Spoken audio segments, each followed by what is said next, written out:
Heisman runner-up Ashton Jeanty comes up short.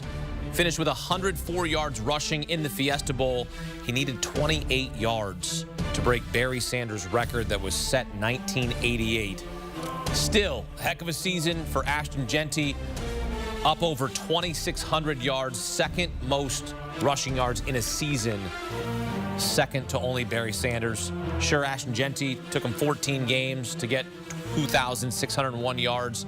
Had a couple of fumbles, lost one of them. It was un-Jeanty-like, but playing against a tough defensive line in Penn State, Jeanty could just never get it going in terms of touchdowns or breaking off big runs. Had one big run in the fourth quarter, 26-yarder, but for the most part, he was contained in this game.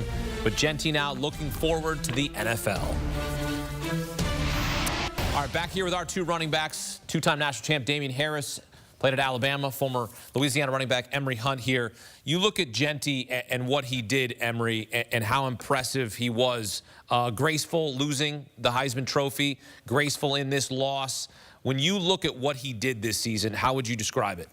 Special. Here's the reason why.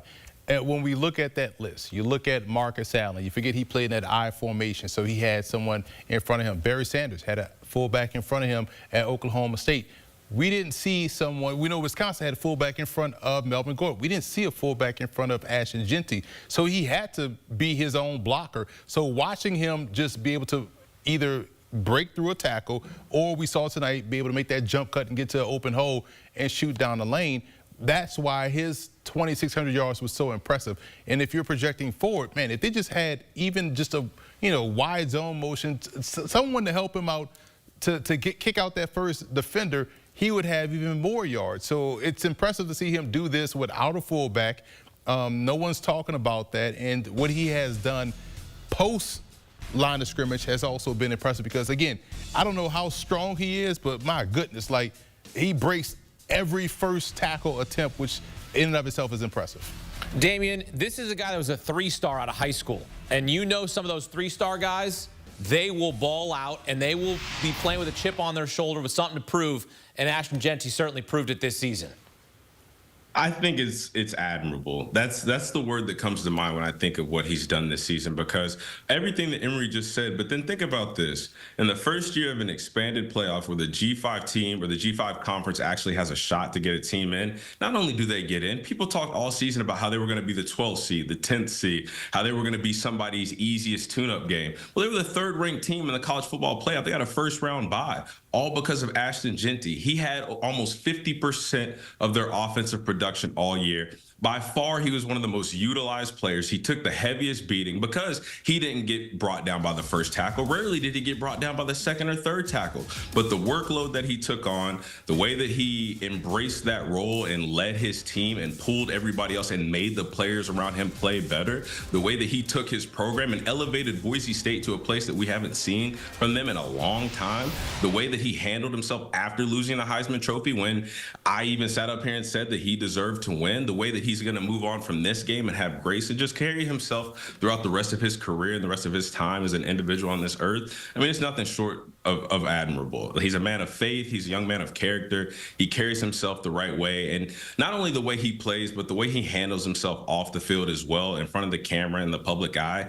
That's what that's the example that young kids need to have right now. That's the kind of player that didn't just jump in the transfer portal to go get a more lucrative deal. He wanted to stay at Boise State, the place where he committed to, and leave a legacy. And he has done nothing short of that. So again, Ashton Jeanty, you are admirable. I got no more playing days left in me, but if I did, I would try to be like Ashton Jeanty. And as a person in society, he's a good dude, and all of us can learn from him and try to be more like him to be better people as well. Well said. I love the fact that he wore the Boise State team gear at the Heisman Trophy ceremony, representing for his team. It's a team award, he said, and he comes up short winning that, comes up short with the record. But when you look at what he's already come out and said, he said, I'm not returning for my senior season. And you'd sit here and go, well, what left do you have to prove? Well, in this situation, NIL, he would make probably more money next year in the transfer portal than in his rookie season. What would you advise him on? Would you just tell him, go to the NFL and get your career started? What would you say to him? Strike while the iron's hot. Go to the NFL. Yeah. You have done a lot. You're a Heisman finalist. You got your team to the postseason. And we know how they're going to try to nitpick you as a pro prospect by saying, well, he went and got this extra year, miles and tread on the tire. Like, man, just go out there. You went out on top. Go in and earn that NFL paycheck. And then that's where, especially if right now everyone's projecting you to go high or has a high grade on you, that's when you want to leave and go. There's no other reason to go back and get more college carries. All right, well, Jeanty and the Broncos get beat by Penn State in the Fiesta Bowl. Meantime, former Penn State standout Saquon Barkley, chasing NFL history, needs 101 yards rushing to break the all-time record set by Eric Dickerson in 1984. Barkley set to play his former team, the Giants, in Week 18. Damien, double-barrel question. Which season more impressive, Jeanty or Barkley, and are you letting Saquon even play in Week 18? Wow, what a loaded question you have asked. Well, you got me. the cowboy hat on, so I had to go double-barrel. Well, in today's day and age, it's hard to say one way or another because it sounds like you're going to be bashing the other guy, and you're going to have people at me too at DHX37 on Twitter and talking bad about me. I would have to say Ashton Jeanty just because of the fact of, again, you look at a team that is in the G5 and what he was able to do and where the places he was able to take them, I would say even exceed some of the heights that they've had before when they won the Fiesta Bowl in dramatic fashion in years before. I just think what Ashton Jeanty did, as like you said, when all 8 or 9 guys on defense are focused on stopping one guy and they can't, that says something about the type of player he is. I love Saquon Barkley to death. I think he's one of the best backs in the NFL, but teams have to worry about A.J. Brown, Devontae Smith, Jalen Hurts. Like, they have more people to worry about. But Boise State, it's only Ashton Jeanty. Like, there is no team that scouts or red dots any other player than the guy that stands in the backfield whose name is Ashton Jeanty. So I would have to say it's a more impressive season. Both spectacular, more than impressive. But since you put the double barrel to my chest, I would go Ashton Jeanty because I've been the president of his fan club all year, so I'm not going to stop now. Yeah, I agree with you. It has to be Ashton Jeanty because of all of the things you mentioned. Jalen Hurts has seen probably the most open lanes he's probably seen since high school. Mm-hmm. So it's easy for him. And we expect this from Saquon Barkley. This is what we expected when he got drafted 2nd overall by the Giants. Oh, he's going to rush for 1,800 yards consistently, so we're not surprised. But the fact that someone rushed for 2,500 or 2,600 yards in an offense where they know you're getting the football, that's not a triple option offense, so you're not the pitch man in the option. I know that was a big knock on Rashaan Salam when he was at Colorado, or Amon Green when he was at Nebraska. Oh, he's playing the option offense, and there he's getting outside already on the lane, so he already has these yards. But for him to get these inside zone carries consistently and teams know that you're getting the football with no aided help, i.e. a fullback, it is impressive to see someone do this. 2,600 yards is just insane to think about. That's like high school stats. You know, you see guys that rush for that in high school their senior season, you're like, oh, that's why that guy's going to Tennessee. That's why that guy's going to Alabama. For him to do it at the collegiate level, whether it's G5, which is something that we just don't even get me started on G5 and Power 5 designation. That's something we just self-created. But the fact that he did it at the college football level, that's impressive. All right, so are you letting Saquon Barkley play or not? All right, so here's where we're going to get. Let him play. I'm tired of this rest stuff. Well, let me He's 101 yards. Let him go out there against the Giants' porous run defense. And I know they're coming off the win and they're feeling good about themselves. But you have a chance to make history and do it against your former squad who didn't bring you back. And he probably wouldn't have ran for over 2,000 yards in the Giants' offense anyway. But for yourself and for history, to say that you have the most rushing yards in a single season, passing Eric Dickerson? Are you kidding me? Shout out to OJ for doing it in 14 Let him go play football. You know what I'm saying? OJ did it in 14. But I will say this about Saquon. Saquon has a little bit of cachet because Eric Dickerson's going to focus on the games. But if you focus on the amount of carries, like Saquon is right there. He could do it in less carries than Eric Dickerson did. Now, Dickerson was toting that rock. It was like 30-something carries a game. Saquon can get this 100 yards on 2 carries, and be out the game. But I wouldn't test the football gods. I wouldn't test faith.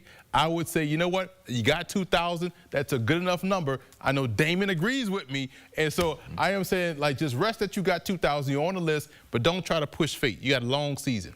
Damien, if this were you, and you had a nice NFL career, if this were you and you were in this position, would you play or would you not play?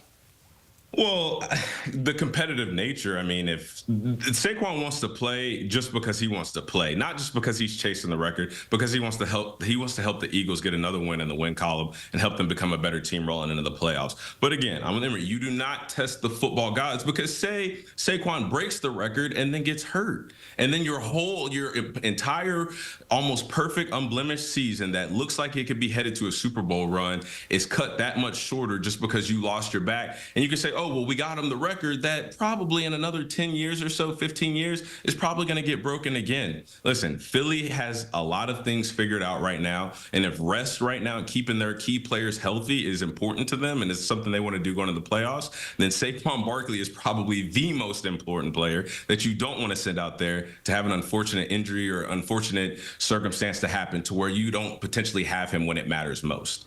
Do not sacrifice long-term success for short-term fame. Amen. That's it. Like, amen. He's already famous. But I'm saying, like, oh, yeah, you got the rushing record. Yeah, that's cool, but, man, we won a Super Bowl. That's what he's saying. Like, shout out to Eric Dickerson, though. Like, because, again, I would probably be as petty as great Dickerson. rec specs. Like, I would have too. I agree. Like, listen, like, yeah, don't break my record. Nobody wants their record broken. You know what I'm saying? So he on point. I was going to say, there's a big difference between Eric Dickerson and Barry Sanders, because Barry Sanders tweeted the popcorn emoji tonight, like, let's go, Ashton. I'm ready to see it. Eric Dickerson, man, hell no.